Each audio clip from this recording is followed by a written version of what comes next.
Hello friends, नमस्कार। मैं Vikas Ranjan, advocate, Muzaffarpur, Bihar. Today we discuss about suits in civil nature. आज हम लोग सिविल प्रकृति के बात पर चर्चा करेंगे। तो कौन सा मामला है जो सिविल प्रकृति का है? तो when one party has been harmed by another, that harms is related to private rights and obligation. And the that dispute is called suits in civil nature. जब एक पक्ष दूसरे पक्ष को हानि पहुंचाते हैं, तो हानि क्या है? तो प्राइवेट राइट और ऑब्लिगेशन, यानी व्यक्तिगत अधिकार और दायित्व से जुड़ा हुआ कोई भी मैटर जिसमें एक पक्ष दूसरे पक्ष को जब हानि पहुंचाते हैं, तो एक बात इंस्टीट्यूट होता है, एक विवाद बनता है, जो विवाद सिविल प्रकृति का बात होता है। Suits in civil nature institutes between individual और ऑर्गेनाइजेशन, यानी सूट्स एंड सिविल नेचर जो है वह दो व्यक्ति या दो संस्था के बीच होता है। And civil could provide them fair solution according to civil justice. इस सिविल जस्टिस के अनुसार civil court fair solution provide करता है।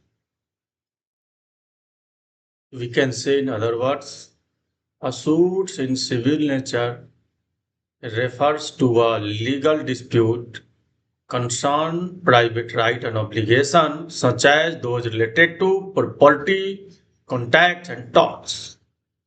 जो प्रॉपर्टी, कॉन्ट्रैक्ट एंड टॉर्ट से जुड़ा हुआ जो मामला होता है, जिसमें प्राइवेट राइट एंड ऑब्लिगेशन का हड़ास होता है, वह मामला सूट्स इन सिविल नेचर का होता है।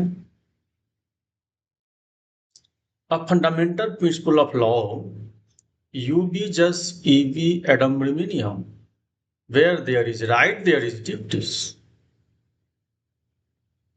Where there is right, there is remedies.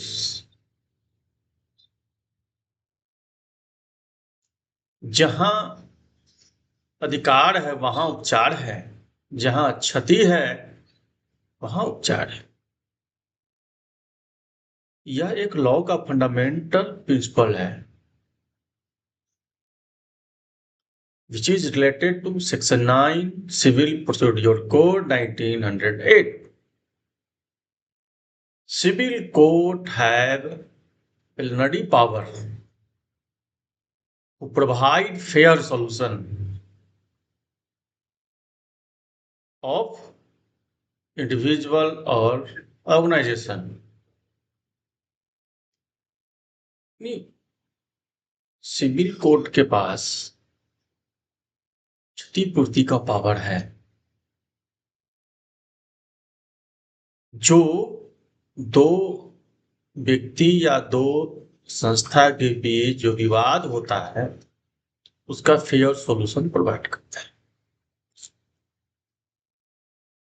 Section 9 civil procedure code 1908 courts to try all civil suits unless fair.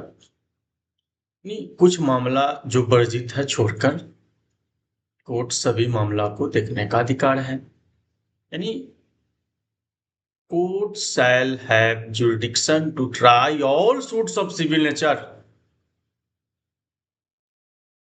all suits of civil nature excepting suits of which their cognizance is either expressly or impliedly barred। जो मामला वर्जित है उसको छोड़कर civil मामला, हर एक civil मामला को देखने का अधिकार है। यहाँ पर दो एक्सप्लेनेशन है, एक्सप्लेनेशन एक और एक्सप्लेनेशन 2। स्पष्टीकरण 1 और स्पष्टीकरण 2। स्पष्टीकरण 1 में स्पष्ट ये बता दिया गया है कि यह मामला प्रॉपर्टी से जुड़ा हुआ हो सकता है या ऑफिस से जुड़ा हुआ हो सकता है।